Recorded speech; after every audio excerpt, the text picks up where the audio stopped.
So you won't be able to defy gravity and have a rock solid core. Well, say that no more and enter the L-sit. Alright, so there's not much to getting to the L-sit. There are going to be some steps and some requirements you have to do for it. So this is one requirement for it too. You have to have a strong core. You cannot get this move if you have a weak core. Work on your core. I have a video for that.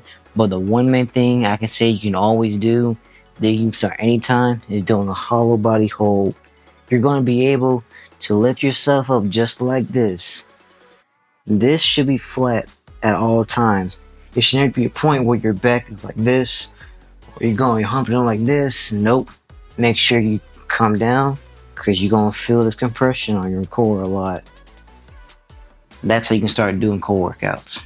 The 2 requirement is, it's not you have to have it, but make sure you have flexible wrist in the end. I mean, what naturally this else is going to do is it's going to be a lot of pressure on your wrist.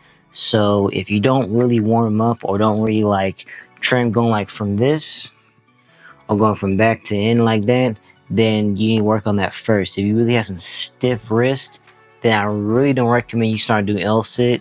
Work on recovering or making your wrist really strong so that way it can be easier.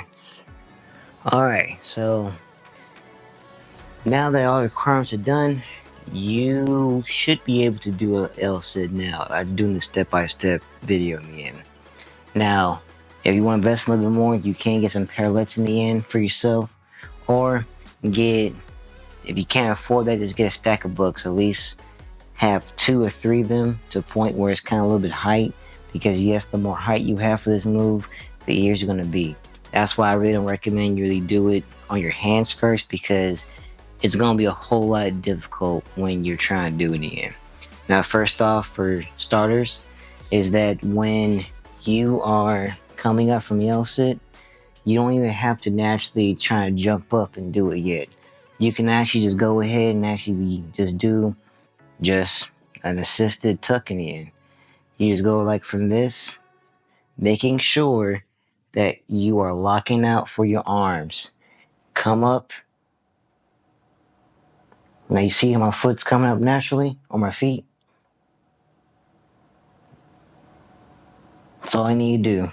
Now, as you can notice when you first doing this move, yes, it is going to require you to have a strong core, because automatically when you keep coming back up, your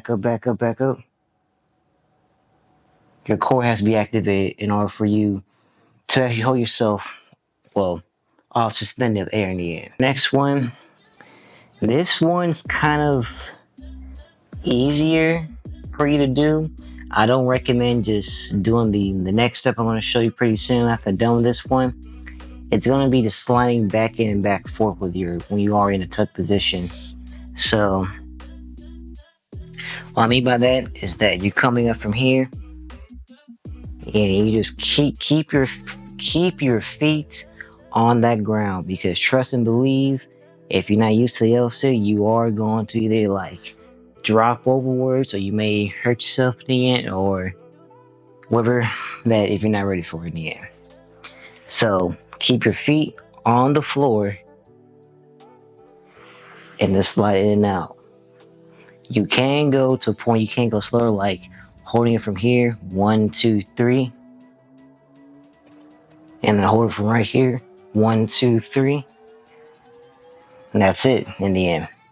You can do that back and forth. I will always recommend at least doing 4 rounds of those for 8 seconds holds, or 10 seconds holds, or for how long you can do it. Take a rest for each round and repeat, rinse, water, repeat in the end.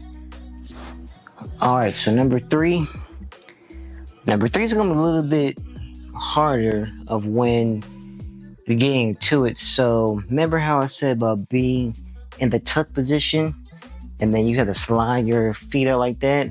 Well, now what we have to do is that, how I learned it, is that you put one foot out while holding just like that, going back and forth, because eventually you won't be able to just do both in the end. So one thing for sure, if that's too hard to do in the air, or for whatever reason it is, you can't do it. Have the foot you're gonna be holding in the ground, just like this, and then have this sticking out. You can always go back and forth of yourself just getting used to it in the end. That's all you have to do for that one. Let's get into the very final one, and then I'll show you why this move is important.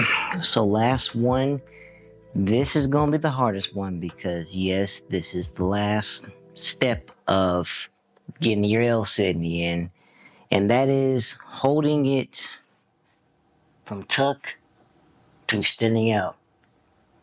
Now, some tips and some advice here is that naturally, as you're seeing, that I am pushing back a little bit, which is making it a little bit easier. Now, if you want to make it harder, which I don't know why you're going to do it for a beginner, is you're going to do it from here and just keep doing it from there and not trying to move back at all. That's literally it. And then after that, you L sit in.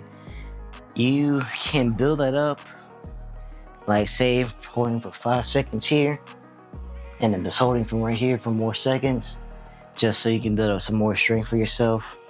Now, I know some of y'all gonna ask me, why does this matter? Why is this an important skill?